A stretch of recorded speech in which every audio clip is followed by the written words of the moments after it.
अस्सलाम वालेकुम। आज हम पढ़ेंगे न्यूक्लियोटाइड्स के बारे में कि न्यूक्लियोटाइड्स बनता किस तरह से है, इसमें कौन कौन से नाइट्रोजीनियस बेस जो है वो इन्वॉल्व हैं। ये सारी डिस्कशन आज हमारे टॉपिक का हिस्सा है। तो आज देखते हैं composition of nucleotides. Leveni in 1920 found that the nucleic acid are complex substances. लेवेनी ने 1920 में ये बताया था कि ये न्यूक्लिक एसिड जो है ये कॉम्प्लेक्स सब्सटेंसेस से बना है और इनके जो यूनिट्स है वो रिपीटिंग यूनिट्स है और उन्हीं रिपीटिंग यूनिट्स को क्या कहा जाता है, न्यूक्लियोटाइड जो है इसको कहते हैं। अब न्यूक्लियोटाइड से ये न्यूक्लिक एसिड बना हुआ है। अब न्यूक्लियोटाइड किस चीज़ से बना है ये अब देखते हैं। न्यूक्लियोटाइड जो है वो हमारे पास तीन चीज़ों से बना है। एक है नाइट्रोजीनियस बेस, दूसरा है फॉस्फेट ग्रुप और तीसरा है क्या चीज़, पेंटोज शुगर। अब अगर देखा जाए तो मैंने यहाँ पर लिखा है पेंटोज शुगर। अब अगर यहाँ पर पेंटोज शुगर जो है इसको हम राइबोस शुगर भी कहते हैं। अगर यहाँ पर OH है मतलब ये कार्बन 1, कार्बन 2, 3, 4 और कार्बन नंबर 5। इसका मतलब ये कि ये कार्बन जो है ये हमें कार्बन नंबर शो करता है। अब अगर कार्बन नंबर 2 पे OH है तो ये RNA है। अगर इस पे सिर्फ और सिर्फ क्या है, H है तो ये हमारे पास क्या रह जाता है, DNA। तो यहाँ पर मैं क्या कर लेता हूँ, यहाँ पर मैं दो इस तरह से इससे एरो ले लेता हूँ इस फॉर्म में। चलो मैं ये इसको रेड से कर लेता हूँ। अगर OH है तो ये क्या होगा, RNA। अगर सिर्फ H है तो ये क्या होगा, DNA। बाकी सारी चीज़ें एक जैसी हैं। अगर OH है तो ये क्या है, RNA। अगर OH नहीं है, सिर्फ और सिर्फ H मौजूद है तो ये हमारे पास क्या होगा, DNA होगा। तो यहाँ पर ये राइबोन्यूक्लिक एसिड भी बना सकता है और ये डीऑक्सी राइबोन्यूक्लिक एसिड भी बना सकता है, क्योंकि कार्बन नंबर 2 पे जब एक ऑक्सीजन की कमी होगी तो फिर उसको हम डीऑक्सी राइबोन्यूक्लिक एसिड कहेंगे। अगर कार्बन नंबर 2 पे या अदर कार्बन पे जो ऑक्सीजन की नंबर है वो बराबर है तो उसको राइबोन्यूक्लिक एसिड कहते हैं। तो यहाँ पर ये पेंटोज शुगर RNA भी बना सकता है और DNA भी बना सकता है। और इसके लिए मैंने आप लोगों को एक एरो के जरिए से ये चीज बता दी। इसी तरीके से दूसरा जो चीज है वो क्या है, फॉस्फेट ग्रुप। तो ये फॉस्फेट ग्रुप का जनरल फार्मूला है या फॉस्फेट। इसी तरीके से तीसरा जो चीज है इसको हम क्या कहते हैं, नाइट्रोजीनियस बेसिस। और नाइट्रोजीनियस बेसिस हमारे पास क्या है, दो है। एक को क्या कहते हैं, प्यूरिन, और दूसरों को क्या कहा जाता है, पैरामाइडिन। अब प्यूरिन और पैरामाइडिन जो है इसमें अलग अलग चीजें हैं। प्यूरिन जो है वो लार्ज होगा और डबल रिंग स्ट्रक्चर होगा। प्यूरिन इसका जो साइज होगा वो लार्ज होगा और क्या होगा, डबल रिंग, दो रिंग इसमें मौजूद होंगे। और इसमें क्या क्या चीजें मौजूद हैं, एक है एडेनिन और दूसरा है क्या, गवानीन। एडेनिन भी नाइट्रोजीनियस बेस है और गवानीन भी क्या है, नाइट्रोजीनियस बेस है। अब पैरामाइडिन में क्या है, ये स्मॉल है और ये क्या होगा, सिंगल रिंग स्ट्रक्चर, स्मॉल और सिंगल रिंग स्ट्रक्चर। इसमें थायमीन भी है, साइटोसिन भी है और यूरासिल भी है। ये दोनों जो है वो सिंगल रिंग स्ट्रक्चर्स हैं। अब ये तो हमने थोड़ी बहुत इसके बारे में क्या कर ली, डिस्कशन कर ली। अब जब इससे न्यूक्लियोटाइड बनता है तो ये किस तरह से बनेगा।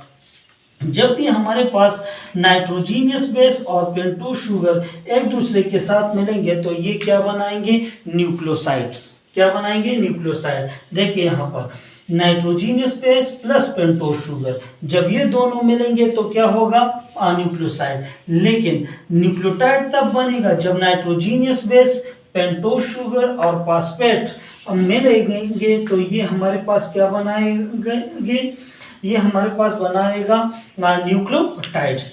तो न्यूक्लियोसाइड अलग चीज है और न्यूक्लियोटाइड जो है वो अलग चीज है। न्यूक्लियोसाइड जो है विदाउट फॉस्फेट, लेकिन जब इसके साथ फॉस्फेट मौजूद होगा तो ये हमारे पास क्या बनेगा, न्यूक्लियोटाइड जो है वो बनेगा। अब अगर यहाँ पर आप लोग आ जाए तो यहाँ पर क्या चीज है, बेस भी है और यहाँ पर क्या है, पेंटोज शुगर है। तो ये हमारे पास क्या बना लेता है, न्यूक्लियोसाइड हो गया।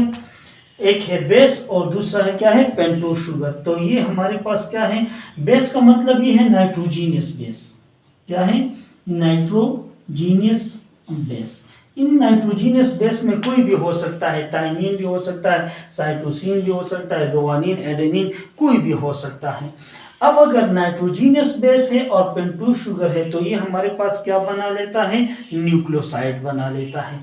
लेकिन अगर यहाँ पर फिर से हम क्या कर ले, यहाँ पर नाइट्रोजीनियस बेस भी है, पेंटोज शुगर भी है और क्या है, फास्फेट ग्रुप भी है, तो ये हमारे पास हमारे साथ ये बना लेता है न्यूक्लियोसाइड मोनोफॉस्फेट। ये क्या है, ये हमारे पास क्या बना लेता है, न्यूक्लियोसाइड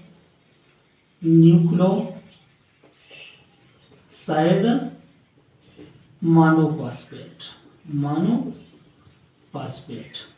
देखिए यहाँ पर ये हमारे पास एक फॉस्फेट इसके साथ मिल गया तो ये हमारे पास न्यूक्लियोसाइड मोनोफॉस्फेट बनाएगा। लेकिन अगर यही चीज जो है ये इसके साथ दो और चीज भी मिल गए, दो और फॉस्फेट मिल गए, तो ये हमारे पास क्या बनाएंगे, न्यूक्लियोसाइड डाइफॉस्फेट। ये क्या बनाएंगे इसके साथ, न्यूक्लियोसाइड डाइफॉस्फेट जो है वो बनाएंगे। इसी तरीके से अगर इसके साथ क्या मिल गया, एक और भी मिल गया फॉस्फेट, तो फिर इससे क्या बनेगा, न्यूक्लियोसाइड ट्राइफॉस्फेट, न्यूक्लियोसाइड ट्राइफॉस्फेट। अब अगर देखा जाए तो यहाँ पर नाइट्रोजीनियस बेस भी है, पेंटोज शुगर भी है और फॉस्फेट ग्रुप भी है। तो इन तीनों को हम क्या कर सकते हैं, कलेक्टिवली इन तीनों को, nucleoside monophosphate, nucleoside diphosphate, nucleoside triphosphate को हम कलेक्टिवली क्या कह सकते हैं, न्यूक्लियोटाइड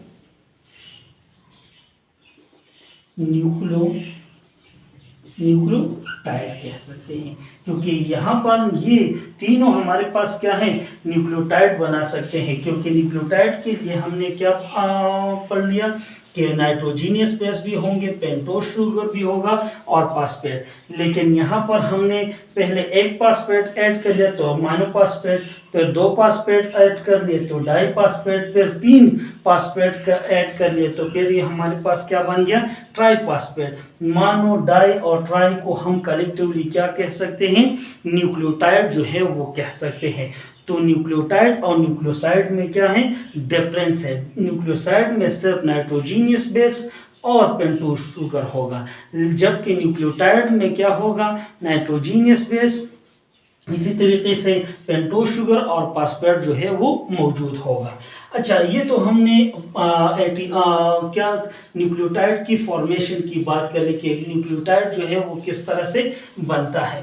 अब एक क्वेश्चन आता है, हाउ एटीपी इज फॉर्म, कि एटीपी किस तरीके से बनता है, या ATP as the energy currency, इस तरह से भी इस पे एक क्वेश्चन जो है वो आ सकता है।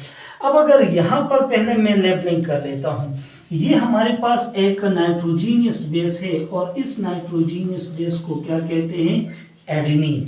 क्या कहा जाता है, एडेनिन है। और यहाँ पर हमारे पास एक पेंटोज शुगर है, क्या है, पेंटोज शुगर है। अब इसी तरीके से पेंटोज शुगर किस तरह से है, लेबल कर ले, 1 2 3 4 और कार्बन नंबर 5। अब इसके साथ दोनों को अगर इसकी पेंटोज शुगर और एडेनिन, इन दोनों को हम मिला ले तो मिलाने की वजह से यहाँ पर जो चीज़ बनेगी उस चीज़ को फिर हम क्या कहेंगे, उसको एडेनोसिन कहा जाता है। क्या, एडेनोसिन। और एडेनोसिन अब हमारे पास क्या है, ये न्यूक्लियोसाइड है। क्या चीज़ है, न्यूक्लियोसाइड है, क्योंकि एडेनिन और किस चीज़ से बना है, पेंटोज शुगर से बना है। तो इस वजह से इसको हम क्या कहेंगे, एडेनोसिन कहेंगे। फिर अगर इसके साथ एक फॉस्फेट ऐड और हो जाता है तो एक फॉस्फेट के ऐड हो जाने की वजह से एडेनोसिन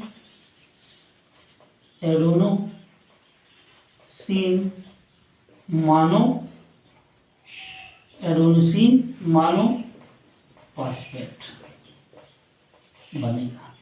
फिर अगर इसके साथ दो और ऐड हो जाते हैं, मतलब ये कि ये वाला फॉस्फेट जो है इसके साथ भी ऐड हो गया, तो ये हमारे पास क्या देगा, एडेनोसिन, चलो मैं इसको इस तरह, एडेनोसिन डाई फॉस्फेट। फिर अगर इसके साथ एक और भी ऐड हो गया तो ये हमारे पास क्या हो बनेगा, एडेनोसिन ट्राई फॉस्फेट। अब अगर इसकी हम प्रॉपर लेबलिंग कर ले तो इसको हम क्या कहते हैं, AMP, एडेनोसिन मोनोफॉस्फेट। इसको कहेंगे ADP, एडेनोसिन डाइफॉस्फेट, और इसको कहेंगे ATP, एडेनोसिन ट्राइफॉस्फेट जो है वो कहते हैं। अब अगर देखा जाए तो जब ये एडेनिन और पेंटोज शुगर बना था मिले थे तो ये हमारे पास बना था क्या, एडेनोसिन, और ये एडेनोसिन हमारे पास क्या था, न्यूक्लियोसाइड था। लेकिन जब इसके साथ एक फॉस्फेट की एडिशन हो गई तो इससे बन गया क्या, एडेनोसिन मोनोफॉस्फेट, और एडेनोसिन मोनोफॉस्फेट हमारे पास क्या है, न्यूक्लियोटाइड है। अब इसके साथ दो फॉस्फेट मिल गए, एक ये और एक ये वाला, तो यहाँ पर एडेनोसिन डाइफॉस्फेट बन गए, और एडेनोसिन डाइफॉस्फेट भी हमारे पास क्या है, न्यूक्लियोसाइड है, न्यूक्लियोटाइड है। इसी तरीके से तीन फॉस्फेट मिल गए तो यहाँ पर एडेनोसिन ट्राइफॉस्फेट जो है वो बन गए। और यहाँ पर अगर देखा जाए तो यहाँ पर हमारे पास क्या बना, ATP की फॉर्मेशन हो गई, और ATP जो है वो हमारे पास इस तरीके से बनता है। फिर अगर आप यहाँ पर थोड़ा सा नज़र डालें ना तो यहाँ पर जो बॉन्डिंग है वो मैंने कर्व सा दिया हुआ है। कर्व इस वजह से मैंने ये दिया हुआ है क्योंकि ये शो कर लेता है high energy bond, high energy, इसमें एनर्जी क्या होती है, ज़्यादा होती है। फिर अगर इसको हम क्या कर ले, ब्रेक कर लेंगे तो इससे एनर्जी ज़्यादा से ज़्यादा रिलीज होगी, फिर इससे एनर्जी जो है वो ज़्यादा से ज़्यादा रिलीज होगी। तो यहाँ पर अगर देखा जाए 7.3 किलो कैलोरीज एनर्जी इससे भी रिलीज होगी, इससे भी रिलीज जो है वो हो सकती है।